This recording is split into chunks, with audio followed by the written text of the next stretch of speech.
right. Good afternoon. After we're done with my briefing, there will be our friend Mr. Varma, who will brief you on behalf of the PGA. And after that, there will be a virtual press conference on the 15th Internet Governance Forum under the theme Internet for Human Resilience and Solidarity. Speakers will include Liu Jiemin, Undersecretary General for Economic and Social Affairs, along with Wai Min Kwok, the Senior Governments and Public Administration Officer, and Chengitai Masango, the Program Management Officer, all in the Department of Economic and Social Affairs. So I will ask you to stay on for that after Brendan. Turning to the elections in this country. The Secretary General congratulates the American people for a vibrant exercise of democracy in their country's elections last week. He congratulates the President-elect and the Vice President-elect and reaffirms that the partnership between the United States and the United Nations is an essential pillar of the international cooperation needed to address the dramatic challenges facing the world today. The Deputy Secretary General is in Nigeria today as she begins a 2-week solidarity visit to West Africa and the Sahel. Throughout the trip, Amina Mohammed will highlight how the UN has adapted its work to support national responses and recover plans to the COVID-19 pandemic while continuing to focus on the root causes of inequality. She will emphasize the sustainable development programs that work to promote socioeconomic recovery, gender equality, intergenerational leadership, resilience, climate action, as well as the delivery of life-saving humanitarian assistance to the most vulnerable. A few hours ago in Abuja, she met with the President, Muhammadu Buhari, and later joined the Vice President, the Minister of Finance and Budget and National Planning, as well as UN colleagues to launch the UN Plus offer to support the government of Nigeria's efforts to address the socioeconomic impact of the pandemic. The offer seeks to mobilize $250 million in support of the country's socioeconomic recovery. The funds will be used to strengthen health systems and responses, as well as to build a stronger pro-poor social protection system in the country. And in a few minutes, Ms. Amina Mohammed will launch the UN's Women Global Generation Equality Campaign, along with the Nigerian Minister of Women's Affairs, and will be providing you daily updates with her about her travels. As you will have seen in a note to correspondence we issued over the weekend, the Secretary General spoke by phone on Saturday with Prime Minister Abiy of Ethiopia. They discussed the ongoing tensions in the Tigray region. The Secretary General expressed condolences for the recent deaths in clashes and offered his good offices. The Secretary General has also spoken with Prime Minister Abdallah Hamdok of Sudan in his capacity as chairperson of IGAD, as well as he also spoke with the chairperson of the African Union, Musa Faki Mohammed, and President Cyril Ramaphosa of South Africa as chair of the African Union. In those conversations, the Secretary General expressed the readiness of the UN to support IGAD and the African Union in any initiative to address the situation. Also on Ethiopia, our humanitarian colleagues tell us that we and our partners are committed to staying and delivering assistance to the more than 2 million people who need aid in the Tigray region, including internally displaced people and refugees. Discussions are underway on the relocation of all non-essential UN staff and on gaining humanitarian access. In addition to Tigray, there are nearly 9 million people at high risk due to the conflict living near the area. More than 6,000 people are affected by COVID-19 in Tigray. It is also one of the areas most affected by the desert locust infestation. Our humanitarian colleagues and their partners are finalizing a humanitarian response plan for Tigray. And today, the Secretary General delivered a recorded video message at the launch of the Libyan Political Dialogue Forum, which is being held in Tunisia. The Secretary General told the delegates that they have gathered today to continue forging a new era of peace and stability in Libya.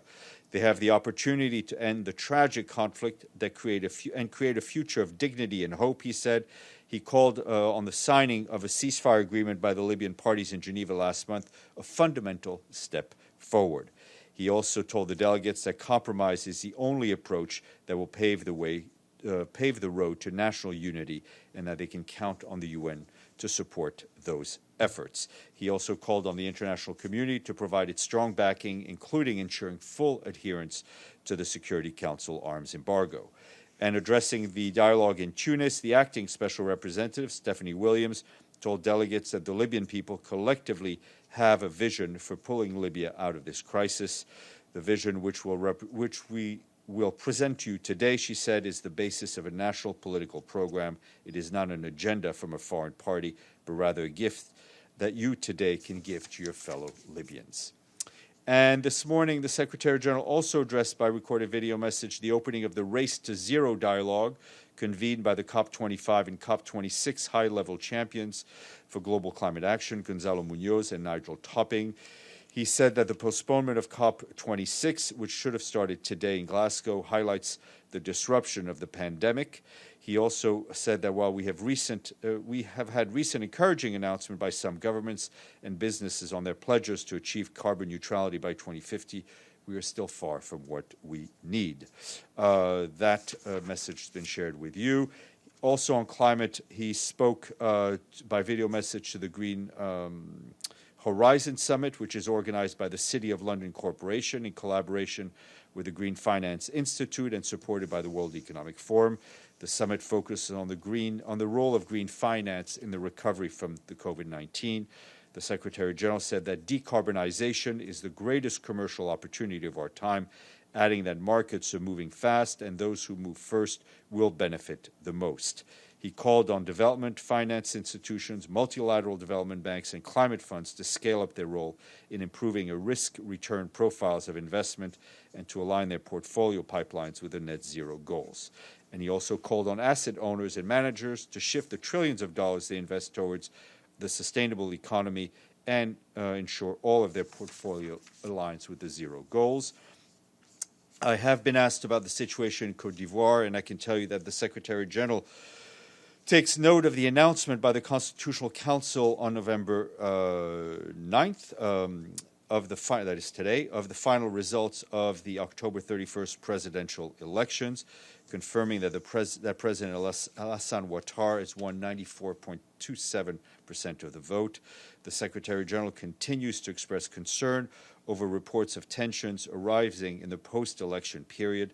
He is particularly concerned about reports of arrest and restrictions of movements of opposition figures. He urges the Ivorian authorities and the opposition to take immediate steps towards de-escalation and to engage in a meaningful dialogue to resolve the post-electoral crisis. He reassures the parties of the UN's full support in that regard. Also in Côte d'Ivoire, Michelle Bachelet, the High Commissioner for Human Rights, called on all sides to refrain from incitement to violence and engage in meaningful dialogue to resolve the difficult situation following the elections. Her statement is online. Distressing announcement from our colleagues at UNRWA, the Commissioner General for the UN Relief Works Agency for Palestine refugees, Philippe Lazzarini, announced that the agency has run out of money as of today to pay for the salaries of 28,000 UNRWA staff for November. The agency needs to raise $70 million by the end of the month if it is to pay full salaries for the month of November and December. Mr. Lazzarini said the additional funding is not pledged in the next weeks. UNRWA will be forced to defer partial salaries to all staff. Over the last 5 years, UNRWA cut $500 million out of its budget by enacting efficiency and cost reduction measures. This has included cutting staff, stopping needed repairs and investment in infrastructure, increasing classroom size to 50 students per teacher, and reducing life-saving humanitarian assistance at a time of rising needs. And a quick note from the Philippines, the Humanitarian Country Team launched today a $45.5 million plan to help 260,000 of the most vulnerable people affected by Super Typhoon Goni, which is known locally in the Philippines as Rolly. The new plan will support the government's response and aims to reach people living in poverty prior to the disaster who now need urgent help. Yesterday, the UN resident humanitarian coordinator, Gustavo Gonzalez, led an interagency fact-finding team to Albay province to see the damage brought about by the typhoon. Mr. Gonzalez stressed the UN along with our humanitarian partners, are mobilizing resources to ensure that we leave no one behind at this time of great need. Also on storms, Honduras, the UN Population Fund there says women and girls are at high risk in the aftermath of Hurricane Eta. More than 400,000 women have been directly impacted by the widespread destruction and are now left without access to essential services. UNFPA is joining the response efforts, supporting a rapid needs assessment and working to restore sexual and reproductive health services. Also, a UN disaster risk assessment coordination team will deploy to Honduras in the coming days to help the government and communities' needs assessment and response coordination efforts. We end on good news. This one on the budget. Eritrea is the latest member state to pay its budget dues in full, bringing us up to 133. Mr. Bays. We have finally a statement from the UN on the US presidential elections. What took 2 days? Listen, this was the first Monday back since the briefing. We wanted to have something at the briefing. I would not read too much into statements. Statements are, I mean, we're seeing other messages from other people coming But you put out other statements. I'm going to ask you about one in a moment about Ethiopia over the weekend. What was there you were waiting for that meant that you couldn't put out those exact words on Saturday? We just decided to wait until Monday. Okay, I want to ask you about the Ethiopia statement, about the phone call that the Secretary-General had with the Prime Minister. This is a Prime Minister who's launched airstrikes on his own people. And yet, in the statement, it doesn't suggest in any way that he urged restraint. I mean, is the Secretary-General worried about the military action? No, he is. And I think the message that he's also delivered to the Prime Minister and to everyone was to call for an immediate de-escalation of tensions and a peaceful resolution of the dispute.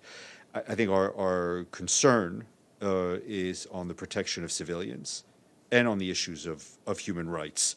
I mean, if you look not only at Ethiopia, but the risk to the greater region, it's a region that's like almost every corner of the world is facing the pandemic. You also have the desert locust, you have food insecurity. The peace and stability of Ethiopia is critical to the peace and stability in the Horn of Africa. I have more, but you can come back to me. Sure. Okay. Madame. It's about Amina Mohamed. Last week, she went on a virtual trip, if I remember it well. And this week, she's in Nigeria, and it's not virtual. No. What is the difference? Well, the difference is, first of all, she is in Nigeria. She will. There will be other parts of the trip that we will be announcing. The situation in the Sahel is one that is of extreme concern to us. I mean, you had, I think, David Beasley very eloquently talking about the situation in that part of the world, as he put it, millions running into famine. It is an area of the world where we need to highlight the humanitarian situation, the peace and security situation, and that's what the trip is designed to do. Okay, Toby.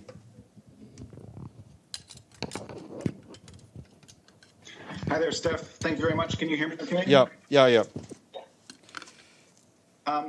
My question is, now that the Secretary General has congratulated the President and Vice President-elect on winning the U.S. elections, does he expect or anticipate an increased level of cooperation with the UN, particularly with regard to the Paris climate agreement? Does he think that the U.S. will and should re-enter that agreement?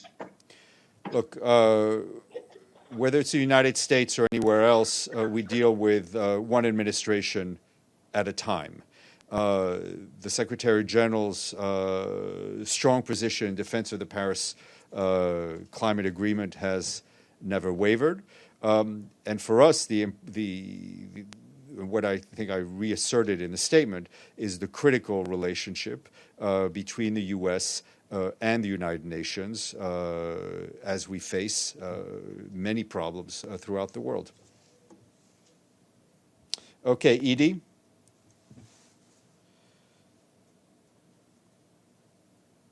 Thank you very much, Steph. I have a couple of follow-up questions. On UNRWA first, does the Secretary General plan to reach out himself and try and spur this $70 million fundraising campaign? And on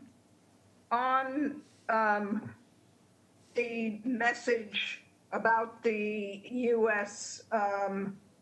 Reaction to the U.S. election, does the Secretary General plan to try and talk to President-elect Biden any time in the near future, or has he already?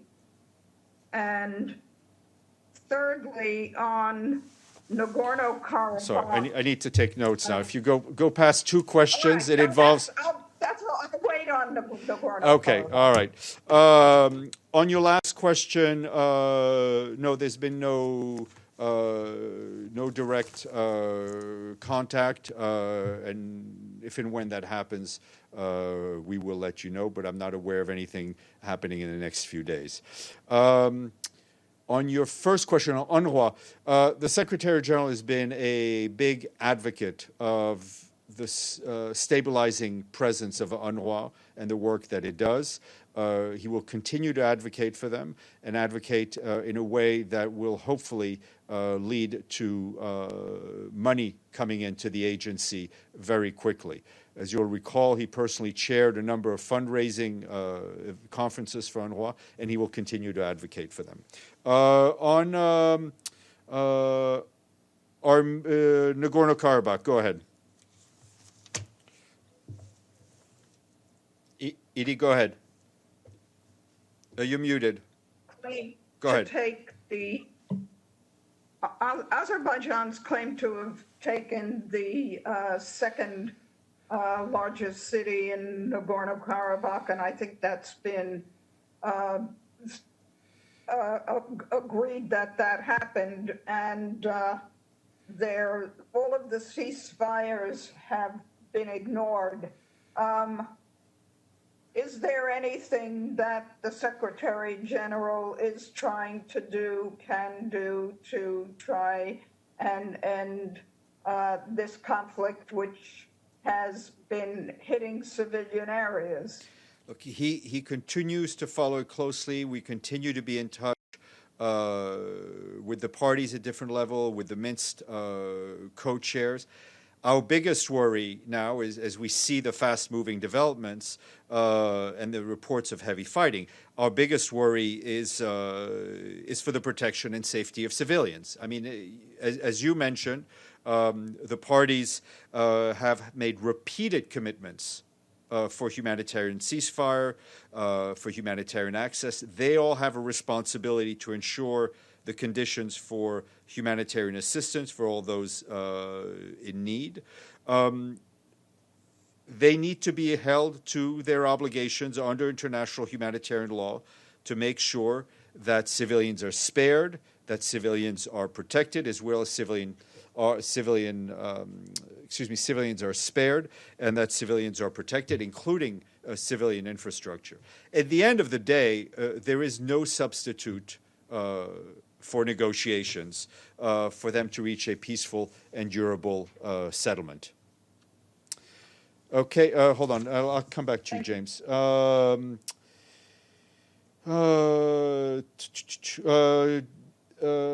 Iftikhar. Thanks, Steph. My question about the possibility of a meeting between the Secretary General and the President-elect has been asked by Edie. Great. Thank you. Ibtisam and then Joe Klein. Hi, Steph. I have 3 questions. The first one also about the President-elect. Am I right that when you read the statement, you didn't mention his name, or? I mean, of course, he's talking about Joe Biden and Kamala Harris. In case there was a doubt. Yeah. Okay. No, I'm not done. Neither am I. Then go ahead.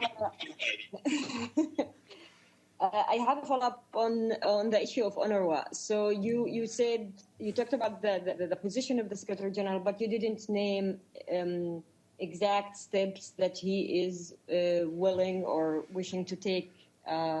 Well, I mean, what he's willing to do is, reach out to member states as much as he needs to try to get money for them. I mean, the steps are pretty simple. UNRWA needs cash, and we don't print money. So we need to, and Philippe Lazzarini and his team are working with the donors, with member states, and the Secretary General will fully support them in any way he can. I have one more question on Iraq. Yeah. So the Norwegian Refugee Council issued a statement regarding the Iraqi authorities are saying that the Iraqi authorities are rapidly closing down displacement camps across the country without any sustainable plan for people to return. The statement talk about 100,000 people. Do you have a comment on that? Do you have more on that? Yeah, I mean, I think this is something we've mentioned here last week, and we've been in touch with the Iraqi authorities, expressing our concern and to ensure that whatever is done within the context of established norms and the protection of civilians, and ensuring that these men, women, and children who are internally displaced continue to have access to the services they need wherever they may be. Okay, it seems to be. I mean, sorry, I have a follow-up, but it seems to be that according to the statement, it seems to be that the Iraqi authorities are not doing exactly what you are talking about. The question is. Yeah. Go ahead. Sorry. The question is, no, it's okay. Are you following up on that? Are you? I mean, that they should do to start with. They didn't do what they were supposed to do. So. Yeah, I mean, we are in touch with them and trying to ensure that the situation goes the right way. Mr. Klein. Yes, you indicated another member state paying its dues this year. But could you comment on the liquidity condition of the United Nations at the present time? The what condition? Recently, the Secretary General had liquidity. commented on. Yeah, I don't have those. Go ahead, Joe. Yeah, and what are? Can you hear me? Yes, go ahead. Yeah. Okay. I just wanted to ask whether you could give us some comment on the current liquidity situation at the UN, despite the fact that additional countries are paying their dues, as you indicated today, and what contingency plans the UN has to deal with any cash flow issues during the balance of the year.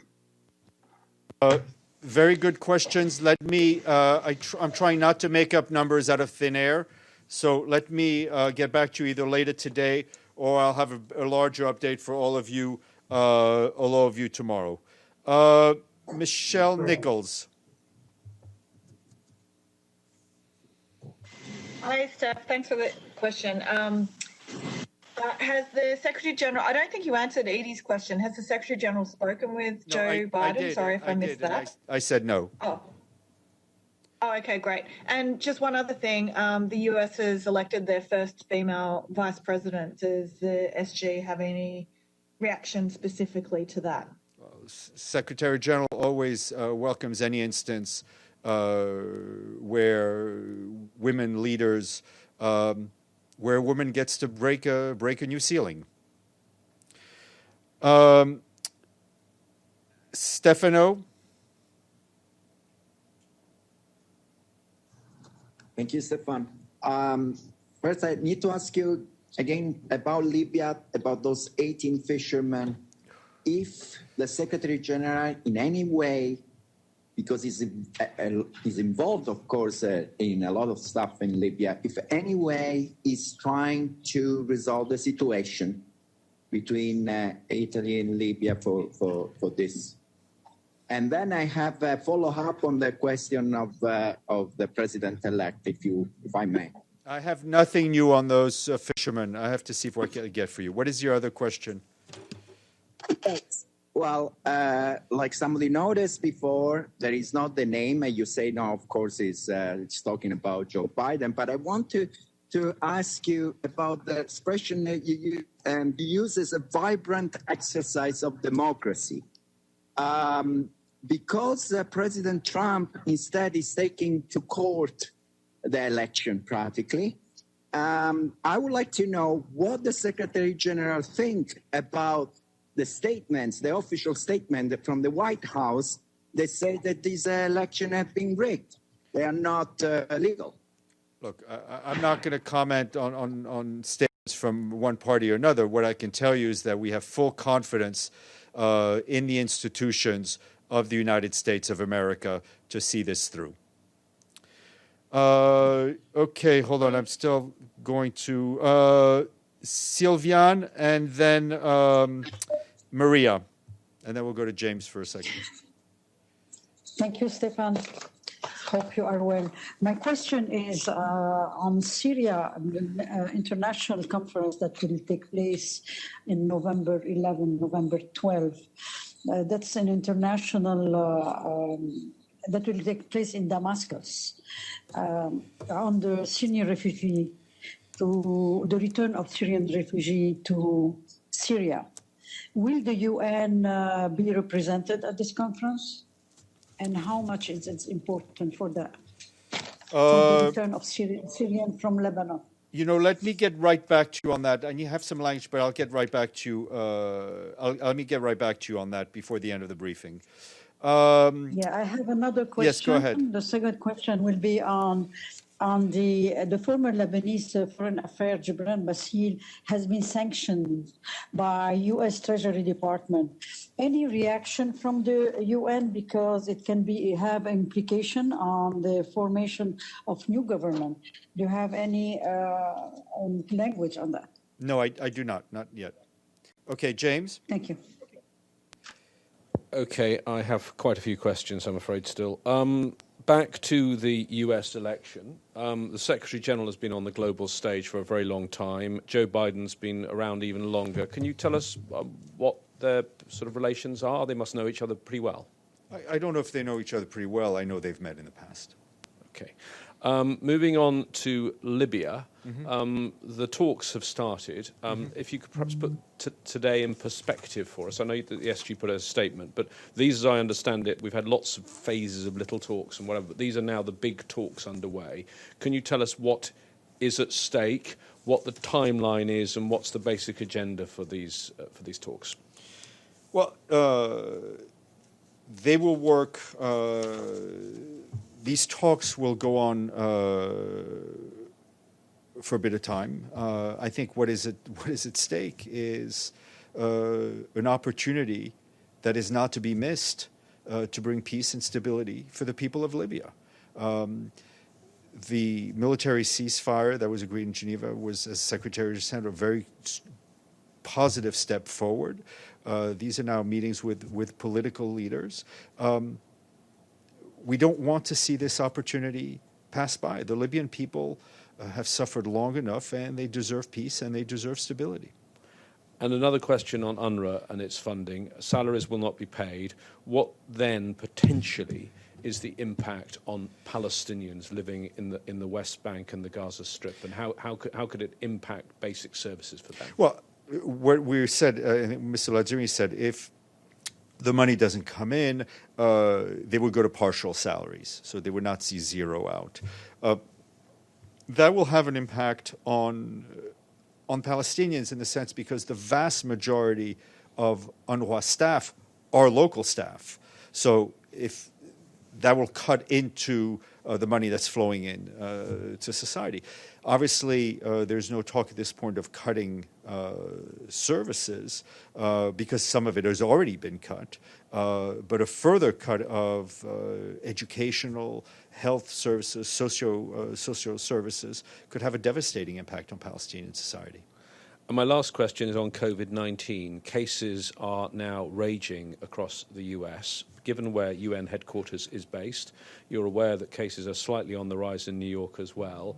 How concerned is the Secretary General about the operations of the UN in New York, and do you continue to keep the current posture, or are there plans to revert to more of a work from home?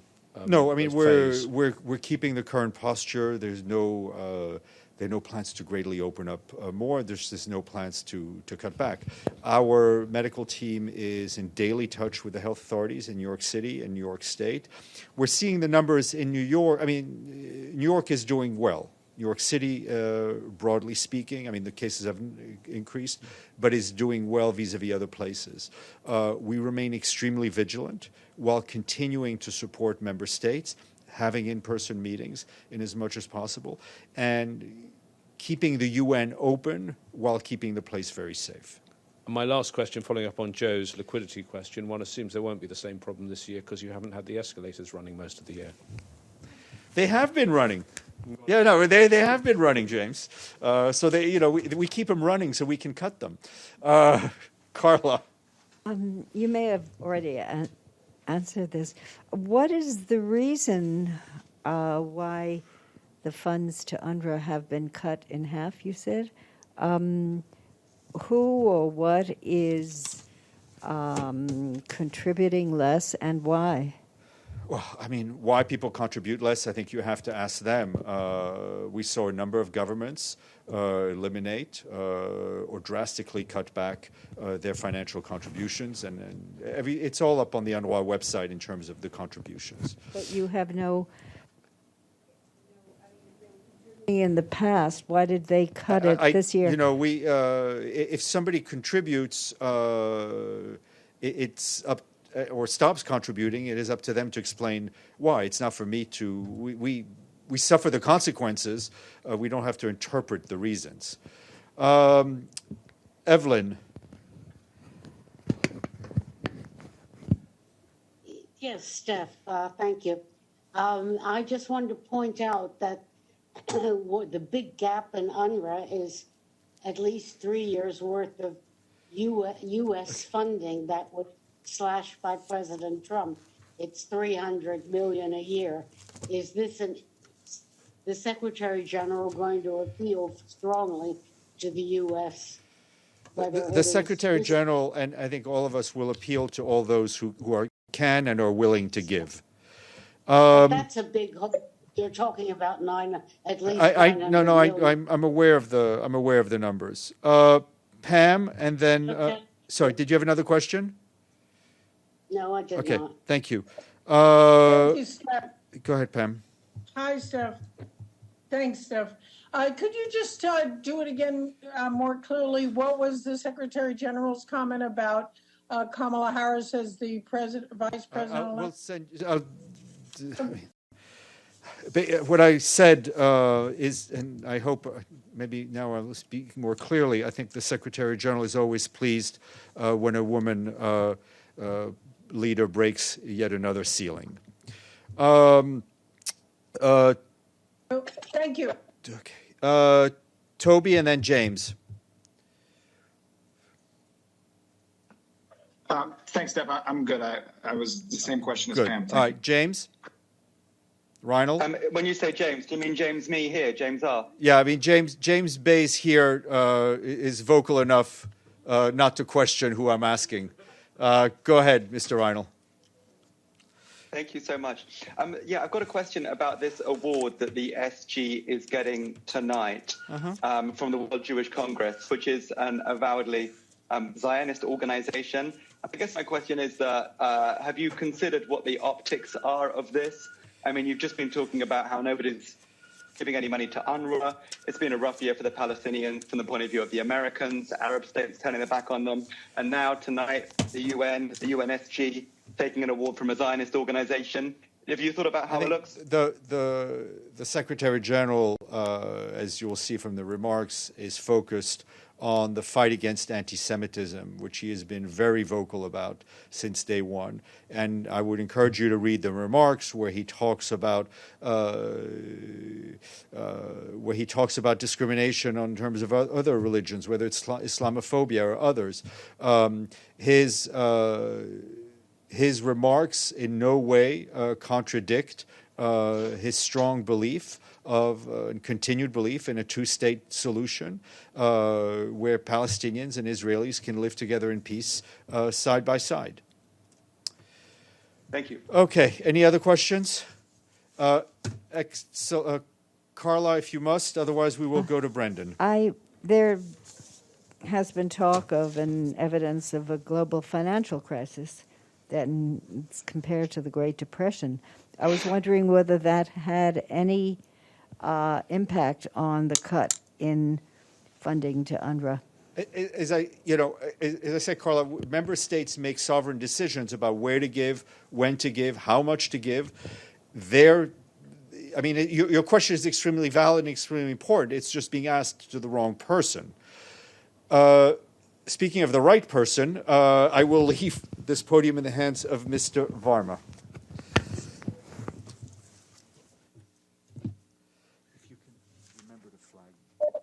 I have a question.